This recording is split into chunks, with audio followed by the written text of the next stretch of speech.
39 అంటే సంతానం, 49 అంటే సంతోషం. 39 ఆంధ్రప్రదేశ్ తెలంగాణ. సో 1 month లో మీరు అనుకున్న దానికంటే, మీరు ఎక్స్పెక్ట్ చేసిన దానికంటే ఎక్కువగా ఉంది. సో హ్యాపీగా ఉన్నారు. ఇంతవరకు ఇది ఓకే, బిజినెస్ అంటే చీరల business okay, but granite business అలా ఆపేశారు కదా, అదే అందుకని గవర్నమెంట్ వచ్చేసిన తర్వాత అది స్టాప్ చేస్తారు. ఇది ఒక పెద్ద ప్రాబ్లం అయిపోయిందండి మైన్స్ లో. ఎలా అయిందంటే గవర్నమెంట్ మారితే మాలాంటి వాళ్ళం పాలిటిక్స్ లో ఉండి మైన్స్ బిజినెస్ చేయడం చాలా కష్టం అవుతుంది. కొన్ని కోట్ల రూపాయలు తగలబెట్టేస్తాం, ఖర్చు పెట్టాం. నా కింద సుమారు 1000 మంది, 900 నుంచి 1000 మంది బ్రతుకుతున్నారు లేబర్. వాళ్ళందరూ ఈరోజు నడు రోడ్డున పడిపోయారు. పెర్మిట్స్ ఇవ్వట్లేదు, ఎందుకు ఆపారో చెప్పట్లేదు, చాలా ఇబ్బంది పెడుతున్నారు. ఇది చాలా ఘోరం. అంటే గవర్నమెంట్ మారితే మాలాంటి బిజినెస్ వాళ్ళకి ఇబ్బంది అవుతుందంటే, మీరు గవర్నమెంట్ లోకి వచ్చినప్పుడు కూడా అంతే అయిందా అవతల వాళ్ళకి? మరి లేదు, అందరూ బాగానే చేసుకున్నారు కదా. అచ్చెన్నాయుడు గ్రానైట్ వ్యాపారం బాగానే చేసుకున్నాడు. నా ప్రత్యర్థి ఎప్పుడు ఆగలేదు, ఆయన ఫ్యాక్టరీలు ఆగలేదు, ఆయన మైన్స్ ఆగలేదు. ఇప్పుడు మీరు మాత్రం ఎందుకు ఆపారు? నాది ఆపారు. నేను అదే అడుగుతున్నా. ఆ రోజు అలాగే అనుకుంటే అచ్చెన్నాయుడు 1 క్యూబిక్ మీటర్ తీసుకెళ్ళగలుగుతాడా, మిషనరీ అవన్నీ నడిపించగలుగుతాడా, ఫ్యాక్టరీలు రన్ చేయగలుగుతాడా? నేను చూసి చూడనట్టే ఊరుకున్నాను. మనకెందుకే ఎవరి బిజినెస్లో మనకెందుకు? మనం సిద్ధాంతపరంగా పొలిటికల్గా అటాక్ చేస్తాం తప్ప వాళ్ళ వ్యాపారాలు మనకెందుకనే ఊరుకున్నాం. మీరు టెక్కలో అడగండి, మైన్స్ బిజినెస్ దువ్వాడ శ్రీనివాస్ ఎమ్మెల్సీగా వాళ్ళ అధికారంలో ఉండేటప్పుడు ఎలా నడిచింది, ఇప్పుడు ఎలా నడుస్తుందని ఒకసారి అడగండి. ఇప్పుడు ఒక్కడికి సుఖం లేదు. నేనే కాదు, నన్ను రాజకీయంగా ఆపారు. మిగతా మైన్స్ వానర్స్ అందరి దగ్గర కూడా ఒత్తిడి తెస్తున్నారు. మీరు 5 బ్లాక్లు ఇవ్వండి, 10 బ్లాక్స్ ఇవ్వండి, మాకింత డబ్బు ఇవ్వండి, లేకపోతే మైన్ ఇచ్చి పొండి, ఇలా ఇష్టానుసారంగా ఒత్తిళ్లు తెస్తున్నారు. అక్రమ రవాణాలు ఎక్కువగా చేస్తున్నారు. ఇవన్నీ ఇప్పుడు జరుగుతున్నాయి. నా టైంలో ఎవరికి నేను ఇబ్బంది పెట్టలేదు, ఏ మైన్ వానర్కి ఇబ్బంది పెట్టలేదు, ఏ ఫ్యాక్టరీ వానర్కి ఇబ్బంది పెట్టలేదు. ఇప్పుడు ఇబ్బందులు చాలా ఎక్కువైనాయి. చాలామంది బాధపడుతున్నారు, నాకు వచ్చి చెప్తున్నారు, ఏం చేస్తాం, ఓర్పు వహించక తప్పదన్నాం, మైన్ ఆపేసినాం. నష్టాలు అయితే ఈ ప్రభుత్వం వచ్చిన తర్వాత ఆర్థికంగా చాలా తీవ్రమైన నష్టాల్లోకి వెళ్ళిపోయాం. చాలా నష్టం. మైన్స్ బిజినెస్ మైన్స్ బిజినెస్ అన్నిట్లో కూడా చాలా నష్టపోయింది. ఓకే.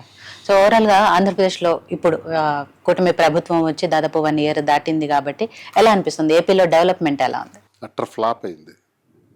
ఎందుకంటే ఒక రకంగా చెప్పాలంటే ఇది నేను చెప్పిన మాట కాదు, సామాన్యుడు చెప్పేటటువంటి మాట.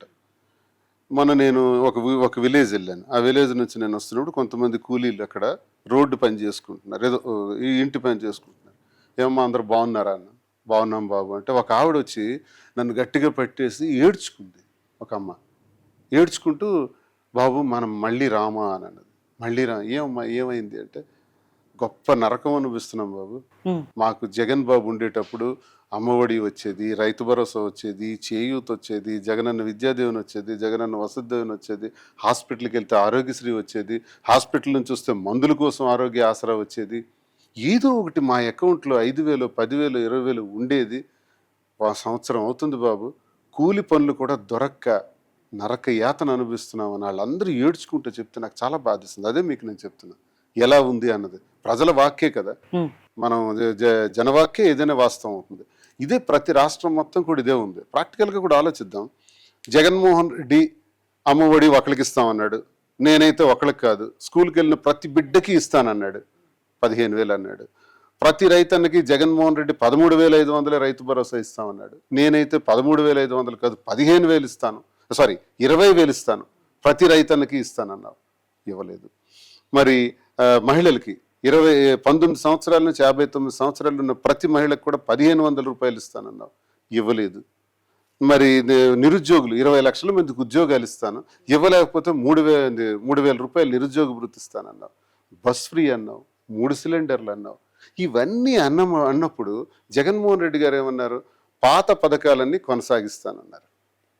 ఈయనేమన్నాడు, దానికి డబల్ త్రిబుల్ చేసి చెబితే జగన్ మంచి వ్యక్తి, జగన్ మాకు బాగా చూసుకున్నాడు, కానీ చంద్రబాబు నాయుడు ఇవన్నీ ఇస్తామంటున్నాడే, ఎందుకు ఒకసారి చంద్రబాబు నాయుడు గెలిపించకూడదని నమ్మారు జనం. నమ్మి ఓట్లు వేశారు. వేసినందుకు జనం నడ్డి విరగొట్టారు. ఈ కూటమి ప్రభుత్వం మోసం చేశారు. మోసం చేసి ఈరోజు 2 బడ్జెట్లు అయిపోయి, అసలు చంద్రబాబు నాయుడు కొన్ని బడ్జెట్లు ఎన్ని కూటమి ప్రభుత్వానికి స్కోపు 5 బడ్జెట్స్. 5 బడ్జెట్స్లో 2 బడ్జెట్స్ ఫినిష్ అయిపోయింది. 2 బడ్జెట్స్లో ఎక్కడా కూడా సూపర్ 6 ప్రస్తావన లేదు. నేను కౌన్సిల్ మెంబర్గా చెప్తున్నా, 15 లక్షల కోట్లు రాష్ట్ర అప్పు అని అన్నాడు చంద్రబాబు నాయుడు బడ్జెట్ సమావేశంలో. లాస్ట్ బడ్జెట్ సమావేశంలో అలా టీవీ దిక్కు చూస్తూ, విపరీతంగా అప్పు ఉంది, మేము మాటిచ్చాం, ఈ అప్పులు చూస్తే భయం వేస్తుంది అని అంటాడు. ఈ సూక్తి ముక్తాలు చెప్పడానిక మిమ్మల్ని ముఖ్యమంత్రి బట్ కానీ నిజం అదే కదా, ఇచ్చారు వాళ్ళు కూడా ఇవ్వాలనుకున్నారు కాబట్టి ఇచ్చారు. కానీ వచ్చిన తర్వాత ఆర్థిక పరిస్థితి ఏంటి? ఏమన్నాడు? 15 లక్షల కోట్లు అప్పు అని చెప్పాడు. 15 లక్షల కోట్లు అప్పన్న వ్యక్తి ప్రచారంలో గవర్నర్ చేత, రాజ్యాంగబద్ధమైన హోదాలో ఉన్న ఆ మహానుభావుడి చేత 10 లక్షల కోట్ల అప్పు అని చదివించారు. అది తప్పే. 10 లక్షల కోట్ల అప్పు కాదు, 6,42,000 కోట్ల అప్పు. ఈ రాష్ట్ర విభజన జరిగిన నాటికి ఈ ఆంధ్రప్రదేశ్కు ఉన్న అప్పు 2014 నుంచి 19 వరకు చంద్రబాబు నాయుడు చేసిన అప్పు, 19 నుంచి 24 వరకు జగన్మోహన్ రెడ్డి గారు చేసిన అప్పు, మొత్తం కలిపి 6,42,000 కోట్లు. నేను బడ్జెట్లో క్షుణ్ణంగా పరిశీలించి చెప్తున్నటువంటి మాటలేదు. మరి ఎందుకు నువ్వు గవర్నర్ గారి చేత 10 లక్షల కోట్లను అప్పు అని చదివించావు? మోసం కదా, దగా కదా ఇది? ఆయన చేత చదివించవచ్చాలా? అందుకే మేము చించి జల్లేసినాం బడ్జెట్ పేపర్లని కూడా. 2, సరే నీకు 6,42,000 కోట్ల అప్పు ఉందని నీకు తెలుసు, మనస్సాక్షిగా తెలుసు, ప్రజలకు మోసం చేసావు, గవర్నర్ గారి చేత తప్పు చెప్పించావు, ఓకే. మరి అలా 6,42,000 కోట్ల అప్పు ఉన్నప్పుడు జగన్మోహన్ రెడ్డి గారు ఏమన్నారంటే, ఇన్ని పథకాలని నేను ఇస్తున్న ఏవైతే ఇచ్చానో 24వ సంవత్సరం వరకు, దీన్ని నేను పెద్దగా పెంచలేను, ఇవైతే కొనసాగిస్తాను, కొంచెం పెన్షన్ పెంచుతాను అని చెప్పారు. మిగతా పెంచలేనన్ను. నువ్వేం చెప్పావు? నువ్వు 14 సంవత్సరాల ముఖ్యమంత్రివి, 40 సంవత్సరాల ఇండస్ట్రీ అంటావు. బడ్జెట్ను బట్టి ఏ పథకాలను హామీ ఇవ్వాలన్న కామన్ సెన్స్ మీకు లేదా? మీకు తెలీదా? తెలియకనే ఈ వాగ్దానాలు ఇచ్చారా? తెలియకనే ఇప్పుడు అసెంబ్లీ సాక్షిగా చూస్తే భయం వేస్తుంది అంటారా? అంటే ఎవరిని మోసం చేయాలనుకుంటున్నారు? ఇదే సబ్జెక్ట్ని, ఆ సూపర్ 6ని పవన్ కళ్యాణ్ కూడా చదివి వినిపించాడు కదా. నేను ఏదైతే ఇప్పుడు అడిగానో చెప్తున్నానో అవన్నీ ఆయన చదివి వినిపించాడు.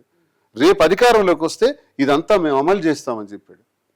31,000 మంది మహిళలు తప్పిపోయినారు, అదృశ్యం అయిపోయినారు, వాలంటీర్స్ వల్ల అదృశ్యం అయిపోయారు, నా కేంద్ర నిఘా బృందాలు చెప్పాయి అని అన్నావు. శభాష్, ఈరోజు నువ్వు అధికారంలోకి వచ్చావు, ఏడాది అయింది, నువ్వు డిప్యూటీ చీఫ్ మినిస్టర్, కేంద్రం మీతో లింక్ ఉంది, ఎన్డీఏలో ఉన్నారు. మరి ఆ కేంద్ర నిఘా బృందాలు ఎక్కడ నిద్రపోతున్నాయి? డిప్యూటీ చీఫ్ మినిస్టర్గా నువ్వెక్కడ గాడిదలు కాస్తున్నావు? నువ్వెందుకు 31,000 మంది మహిళలు తప్పిపోతే ఈ రోజు వరకు ఒక్కళ్ళనైనా తెచ్చావా? నా సూటి ప్రశ్న. ఇది అడిగితే కేసులు కడతారు, అరెస్ట్ చేస్తామంటారు. ఓకే, నువ్వు అరెస్ట్ చేయవయ్యా, నీవు అరెస్ట్ చేస్తావో ఏం చేస్తావో నేను రెడీ. దువ్వాడ శ్రీనివాస్, నేను కౌన్సిల్ మెంబర్గా నీకు అడుగుతున్నాను. 31,000 మంది మహిళల ఆర్తనాదాలు మా టైంలో, జగన్మోహన్ రెడ్డి గారు ముఖ్యమంత్రి గారు ఉన్న టైంలో నిజంగా అదృశ్యమై ఉంటే, కేంద్ర నిఘా బృందాలు చెప్పింది నిజమే ఉంటే నువ్వెక్కడున్నావు? ఎందుకు ఒక్కళ్ళి ఆర్తనాదం కూడా నీకు వినిపించట్లేదా? కనిపించట్లేదా? తీసుకురాలేవా? సూపర్ 6 చెప్పి అబద్ధాలు చెప్పేవే. ప్రశ్నించడానికే వచ్చాను రాజకీయాల్లోకి అన్నావు కదా, ఎందుకు ప్రశ్నించవు బాబు అని అడుగుతున్నా నేను. ఇలాంటి మోసాలతో కాలయాపన చేసేటటువంటి కూటమి ప్రభుత్వం. ఇక ఎన్డీఏ అంటారా, వాళ్ళదంతా దేశం లెవెల్లో, వాళ్ళది నేషనల్ లెవెల్లో, వాళ్ళకి తెలిసి కొన్ని తెలియక కొన్ని, వాళ్ళ పాత్ర ఇందులో ప్రధానంగా నాకైతే ఏం కనిపించట్లేదు. వీళ్ళిద్దరూ నాటకం ఆడుతున్నారు. పవన్ కళ్యాణ్, నేను చంద్రబాబు నాయుడు ప్రజలకి, ఆంధ్రప్రదేశ్ రాష్ట్ర ప్రజలకు మోసం చేశారు.